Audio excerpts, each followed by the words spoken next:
Starting சீன்லயே என்ன காட்டுறாங்க அப்படின்னு பார்த்தா நம்ம ஹீரோவும் ஹீரோயினும் ஒன்னாதான் இருக்காங்க. நம்ம ஹீரோவை ஃபோர்ஸ் பண்ணி கிஸ் பண்றா.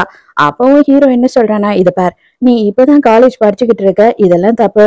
எதுக்காக நீ இப்படி நடந்துக்கிற? உனக்கு என்ன தேவைன்றதுக்காக இந்த மாதிரி நடந்துக்கிற அப்படின்னு சொல்லி கேக்குறான். ஆமாங்க, நம்ம ஹீரோயின் காலேஜ் இப்பதான் செகண்ட் இயர் படிச்சுட்டு இருக்கா. அதுவும் மெடிக்கல் காலேஜ்ல படிச்சுட்டு இருக்கா. இவளோட பேரு சூசன். இவ என்ன சொல்றா அப்படின்னா, எனக்கு இப்போதைக்கு வேற வழி தெரியல. உங்க கூட நான் இருந்தேன் அப்படின்னா நீங்க ஹெல்ப் பண்ணுவீங்க அப்படின்னு நினைக்கிறேன். அதனாலதான் உங்களை சாட்டிஸ்ஃபை பண்றதுக்காக நான் வந்திருக்கேன் அப்படின்னு சொல்றா. இவனுக்கு ஒண்ணுமே புரியல. நான் உனக்கு ஹெல்ப் பண்ணணுமா? நான் எந்த வகையில உனக்கு ஹெல்ப் பண்ணணும் அப்படின்னு கேக்குறான். அது எல்லாத்தையும் நாளைக்கு காலையில உங்களுக்கு நான் சொல்றேன் அப்படின்னு சொல்றாளா. அப்பவும் ஹீரோக்கு மனசு கேட்க மாட்டுது. இல்ல வேண்டாம், இது தப்பா இருக்கு, நான் கண்டிப்பா இதுக்கு ஒத்துக்க மாட்டேன் அப்படின்னு சொல்றான். ஆனா ஹீரோயின் தான் ஹீரோவை ஃபோர்ஸ் பண்றா. அதோட மறுநாள் காலையில தான் காட்டுறாங்க, ஹீரோயின் உருண்டுகிட்டே கீழே விழுந்துடுறா. முட்டியெல்லாம் அடியே பட்டுடுது. அந்த அளவு தூங்கிட்டா போல. அப்போ உடனே ஹீரோ கேக்குறான், இப்பவாது என்னன்னு சொல்லி நம்மளோட டீலிங்க முடிக்கிறியா அப்படின்னு கேட்கும் போது, ஐயோ கண்டிப்பா அங்கிள், உங்களுக்காக தானே நானும் வெயிட் பண்ணிக்கிட்டு இருக்கேன் அப்படின்னும் போது, என்னது அங்கிளா? நான் உனக்கு அங்கிளா?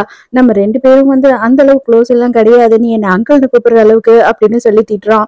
உடனே சரி சரி ஓகே லாயர் சார் அப்படின்னு சொல்றா. ஆமாங்க, நம்மளோட ஹீரோ ஒரு பெரிய லாயர். அப்பதான் ஹீரோயின் அவளோட பிரச்சனை என்ன அப்படின்றத சொல்ல வரா. என்னோட தம்பி ஹாஸ்பிட்டல்ல படுத்த படுக்கையா கோமால இருக்கான். அவனுக்கு பயங்கரமான ஒரு அநியாயம் நடந்துச்சு. ஆனா அவனோட சைட்ல யாருமே நிக்கிறதுக்கு ஆள் இல்ல. தயவு செஞ்சு நீங்க தான் அவனோட கேஸை எடுத்து நடத்தணும் அப்படின்னு சொல்லி கேக்குறா. ஒரு கேஸுக்கு நான் எவ்வளவு வாங்குறேன்னு உனக்கு தெரியுமா அப்படின்னு சொல்லிட்டு ஹீரோ நக்கலா கேட்கும் போது, அதுக்குதான் அவ சொல்றா, அதனாலதான் நேற்று நைட்டு நான் உங்க கூட இருந்தேன். ஏன்னா எனக்கு காசு கொடுக்கறதுக்கு வேற ஆப்ஷனே இல்ல. நானும் ஸ்டூடெண்ட், என்னோட தம்பி என் தங்கச்சி எல்லாருமே ஸ்டூடெண்ட். எனக்கு ஒரே ஒரு பாட்டி மட்டும்தான் இருக்காங்க. அவங்களாலையும் சம்பாதிக்க முடியாது. எனக்கு வேற வழி தெரியல என் தம்பி தங்கச்சி காப்பாத்துறதுக்கு. தயவு செஞ்சு இந்த ஒரே ஒரு வாட்டி ஹெல்ப் பண்ணுங்க அப்படின்னு சொல்லி சொல்றா.